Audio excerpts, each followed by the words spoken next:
आज का स्टोरी एक रियल स्टोरी है। तो आइए चलते हैं स्टोरी की तरफ। किसी गांव में दो साथी रहते थे। वो दोनों गांव में काम काज किया करते थे। उनका किसी तरह घर का पालन पोषण होता था। वो दोनों ने सोचा कि क्यों ना हम दूसरे देश में जाएं और बहुत ज़्यादा पैसा कमाएं।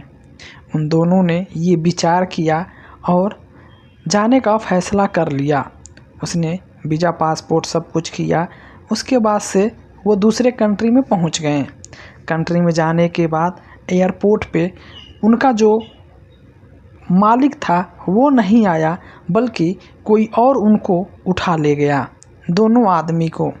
उसके बाद वो ले जाकर मजरा में काम कराने लगा।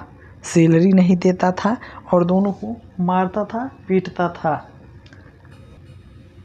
सैलरी नहीं मिलता था। वो दोनों दोस्त अनजाने वीरान जंगल में काम करने लगे और जो उनका मालिक था मारता भी था और सही से खाना भी नहीं देता था। वो दोनों बहुत मजबूर थे, इसलिए उन दोनों ने बहुत मुकद्दस के साथ उन दोनों की मुलाकात हुई। जबकि जो पहले गया था उसके पास एक और आदमी था, बुजुर्ग, बांग्लादेश का था वो भी। उसके बाद वो बूढ़ा आदमी एक दिन पहाड़ से नीचे गिर गया और उसकी मौत हो गई। लेकिन ये जो नया आदमी गया था ये बहुत ही जवान था, अभी नई नई शादी हुई थी, इसलिए उसके मरने के बाद अब ये काम करने लगा। बकरी चराते चराते वो जंगल की तरफ गया। जब देखा कुछ चीलों ने उस आदमी की लाश को खा रहे थे, तभी ये जाके उन चीलों को मारने लगा। लेकिन उन चीलों की संख्या बहुत तादाद ज़्यादा थी, इसलिए वो चील इस पे ही हमला कर दिए। ये जान बचाकर भागने लगा। फिर ऐसे काम करते करते कई अरसा गुजर गए उसको उसी जंगल में रहते रहते। कपिल भी हमेशा मारता था, गाली भी देता था, लेकिन ये मजबूर था, रास्ता पता नहीं था कैसे जाए। एक बार उसका जो साथी था, जो शुरू में दोनों बिछड़ गए थे, वो बीच में मिल गए। मिलने के बाद वो दूसरे के यहाँ काम करता था और ये दूसरे के यहाँ काम करता था। उसके बाद इन दोनों ने प्लान किया कि हम कैसे भागे यहाँ से। इसके दूसरे साथी के साथ एक यमन का आदमी रहता था, वो भी वहाँ उसको सब रास्ता मालूम था। इन तीनों ने प्लान किया कैसे यहाँ से भागा जाए। तो इसका जो मालिक था उसकी दोस्त के बेटे की शादी थी।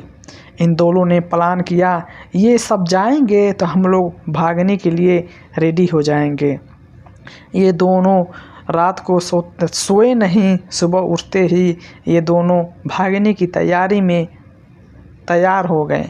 इसके बाद ये रास्ते में जंगल भागते रहे पूरी रेगिस्तान की तरह, लेकिन कहीं पानी का नामो निशान नहीं था। उसके बाद भागते भागते इसके दोस्त को प्यास लगी। पानी ना मिलने के कारण इसकी दोस्त की मौत हो गई। आगे चलते चलते कुछ टाइम के बाद वो यमनी था, उसका भी मौत हो गई। ये धीरे धीरे पहुँचते सड़क पे पहुँच गया, लेकिन वहाँ कोई रुक नहीं रहा था। उसके बाद इस आदमी ने किसी तरह एक आदमी को हाथ देकर गाड़ी रोका। उसके बाद वह आदमी इसको बैठाकर शहर में लाके छोड़ दिया।